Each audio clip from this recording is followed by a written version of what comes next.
말씀을 생각하기 원합니다. 아멘. 마가복음 8장 32절 잘 아시죠? 진리를 알지니 진리가 너희를 자유케 하리라. 아멘.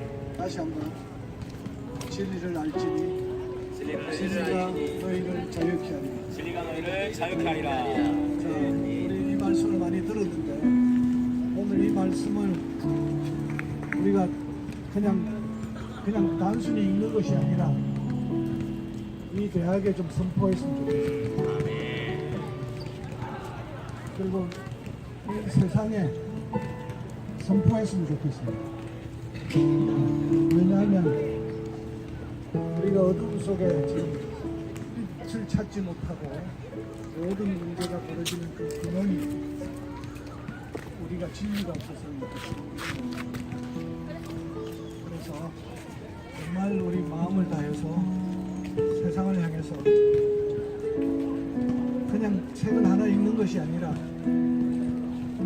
세상을 향해서 안타까운 마음을 품고 이 땅에 예수 그리스도를 보내신 하나님의 마음과 또 이 땅을 살아가면서 진리가 없어서 죽어가는 수많은 영혼들을 보며 안타까움을 품으셨던 그 예수 그리스도의 마음이 이 시간 우리에게 전가되기를 기도합니다.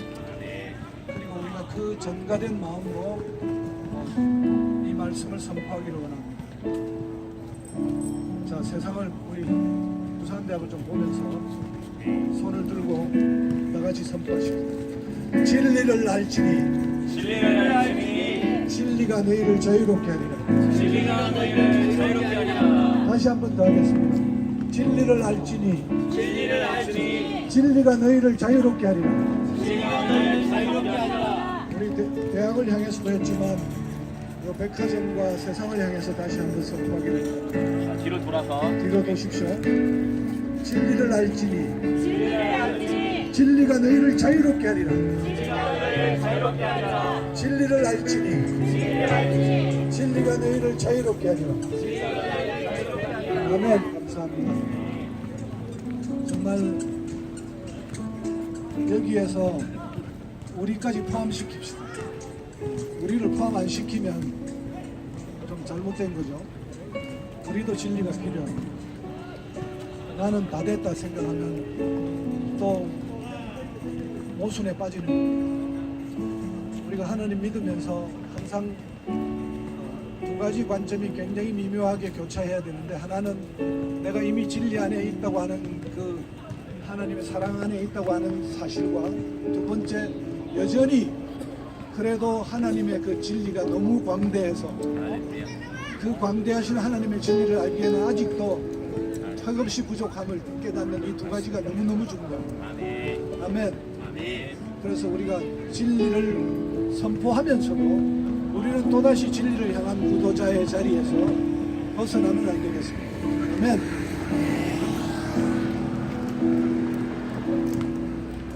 이 자리에서 우리가 이 예배를 드리면 듣는 사람이 없는 것 같아요. 그냥 우리만 예배 드리고 가는 것 같아요. 그러나 이 전쟁은 영적 전쟁입니다. 그래서 누가 듣지 않고 누가 뭐 왔다 갔다 하더라도 우리는 영적 전쟁에서 승리하기 위해서 이렇게 찬양하고 예배하는 것입니다. 아멘. 우리는 영적 전쟁의 실체에 대해서 잘 알고 있는 사람들입니다. 그러니까 모였죠. 그렇죠? 아멘. 올해 2017년 가을입니다. 참 우리 가슴 아프게 하는 사건은 여중생들이 친구들을 폭행하는데 거의 살인 미수 수준의 폭행을 하고, 또 더 끔찍한 얘기는 어차피 살인 미수가 될 건데 더 때리자, 피 냄새가 좋다는 거.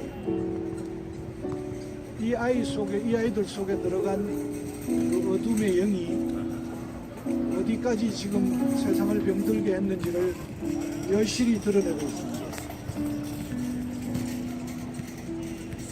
이 어둠의 세상에서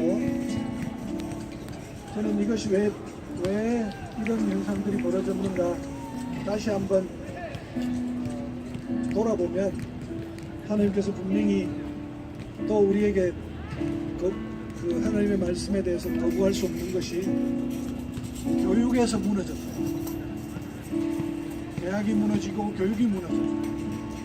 완전히 몰락한 교육제도 안에 있으면서 그 몰락한 교육제도에 살고 있는 이것이 참 끔찍한 일인데, 더 끔찍한 일은 이런 속에서 살아가고 있음을 그냥 받아들이고 있다는 거예요. 세상에서 보면 쟤들이 왜 저래? 라고 얘기하고 더 이상 어떤 새로운 세상으로 나아가기 위한 꿈을 꾸지 못하는 가운데 있습니다. 교육부는 땜질식 처방을 하고 법무부 장관이나 국회에서는 이제 소년법을 폐지하자, 그래서 법을 좀 무섭게 만들면 또 이것이 또 겁나서 좀 덜 하지 않겠느냐고 하는데, 이거는 완전히 세상적인 생각입니다. 애들이 왜 망가졌습니까? 근본을 모르고 그냥 매일매일 땜질식 처방만 하다 보니까 그 제도 또 만들어 보세요. 더 극악해지고 또 아예 죽이고 이제 흔적 없애려고 노력하는 그런 일들만 벌어지는 거예요. 하나님께서 우리에게 말씀하시는 바는 아름다운 세상을 꿈꾸지 않는 죄에 대해서, 우리는 세상이 그 어떻게 굴러가든지 간에 생명을 가진 우리는 아름다운 세상을 꿈꾸고 아름다운 세상을 선포하고, 우리가 꿈꾸는 그 아름다운 세상을 하나님께서 넣어주셨습니다. 넣어주신 그 아름다운 세상을 하나님이 이루어 주실 것이라는 믿음이 필요한 거죠. 아멘. 여러분 서쪽을 쳐다보십시오. 지금 구름이 너무너무 아름답게 눈부신 빛을 발하고 있습니다. 이 시간, 바로 이것이 선포되는 이 시간에 하늘에 하나님이 광명으로 우리에게 약속해주고 있는 것입니다. 아멘.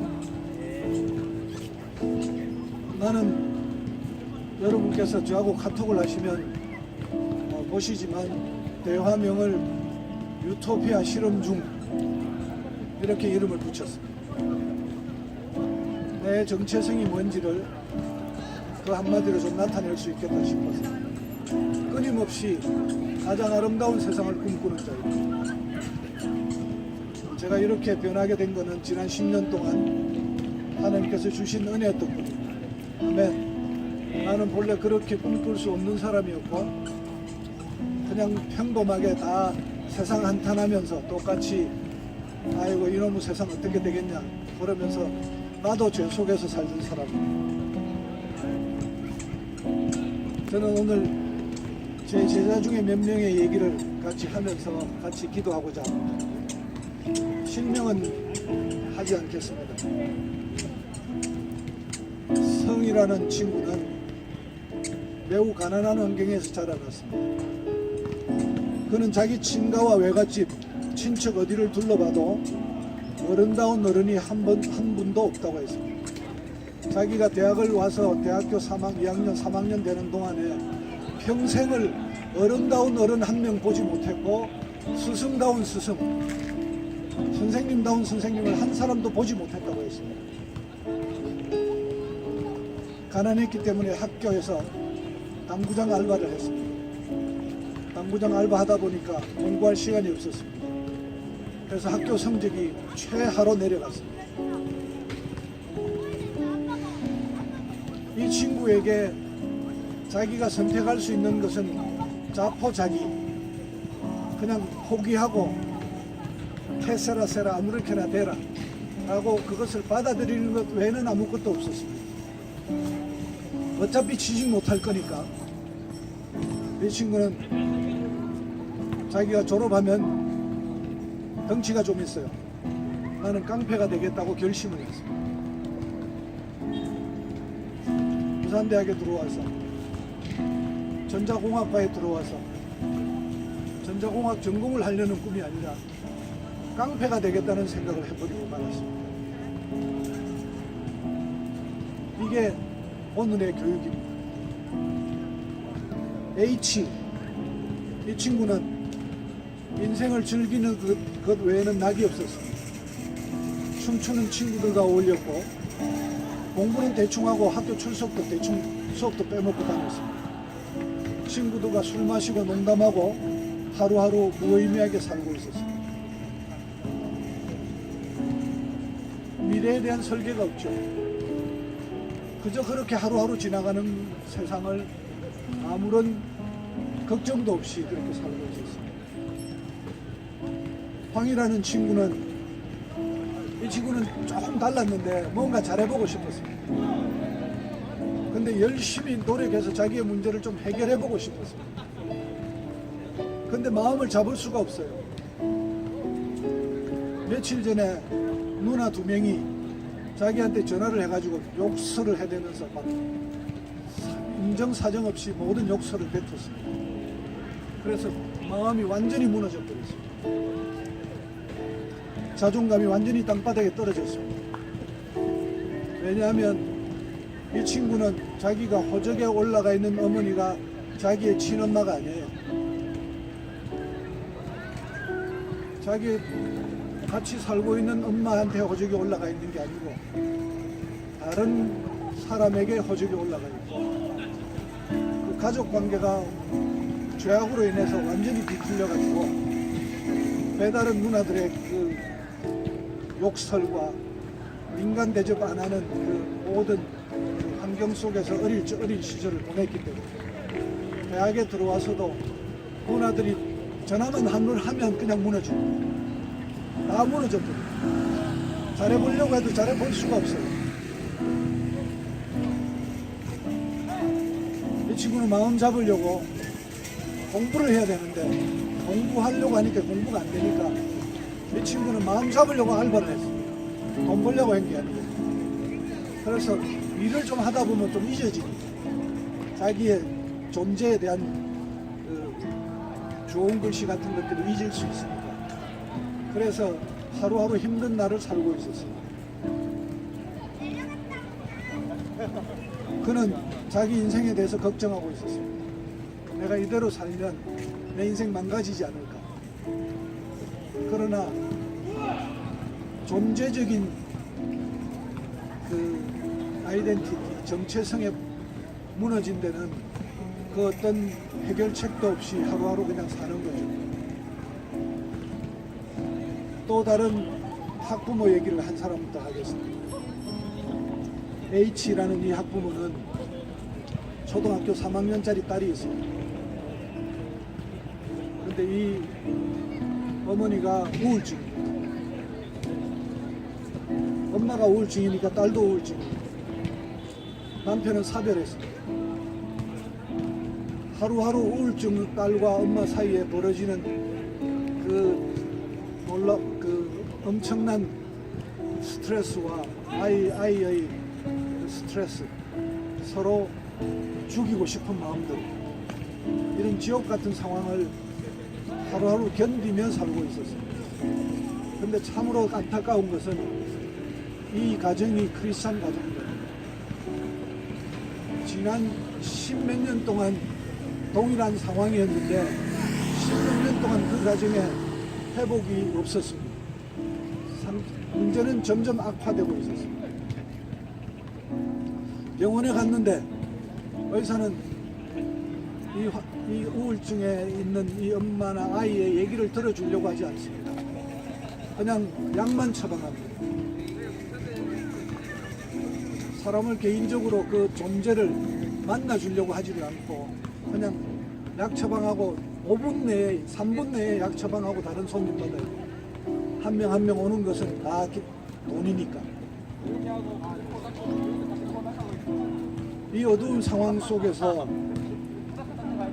누가 이들을 어둠 속에서 건져줍니까?